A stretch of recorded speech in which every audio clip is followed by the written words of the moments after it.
থানার মামলা ৪-৭-৪-৭-২৫। এই মামলায় তিনি হলো এজাহারভুক্ত ২২৩ নম্বর আসামি। তার বিরুদ্ধে সুনির্দিষ্ট কোনো এলিগেশন নাই। তিনি কখনো কোনো আওয়ামী লীগের কোনো পদ পজিশনে হোল্ড করে নাই। আমরা বিজ্ঞ আদালতে শুনানি করেছি এবং বলেছি যে সে শুধু আওয়ামী লীগের মনোনয়ন কিনছে। একটা দলকে একজন মানুষ ভালোবাসতে পারে, ভালোবাসা মানে অপরাধ না। এখানে রাজনৈতিক ভাবে তাকে এই মামলায় ফাঁসানো হয়েছে। একটা ব্যক্তি দুই জায়গায়, এই দুইটা মামলায় সে দুই জায়গায় থাকতে পারে না।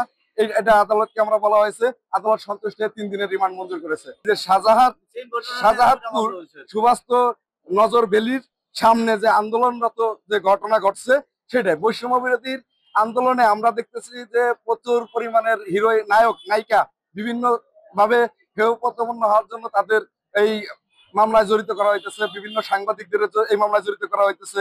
আসলে এরা পেশাগত কারণে কাজ করে। সে অনেক ভালো একটা অভিনেতা, তাকে এই মিথ্যা মামলায় এবং হয়রানি করার উদ্দেশ্যে এই মিথ্যা মামলা দিয়েছে। আদালত বিজ্ঞ সন্তুষ্ট 3 দিনের রিমান্ড মঞ্জুর করেছে, 10 দিনের রিমান্ড চেয়েছিল।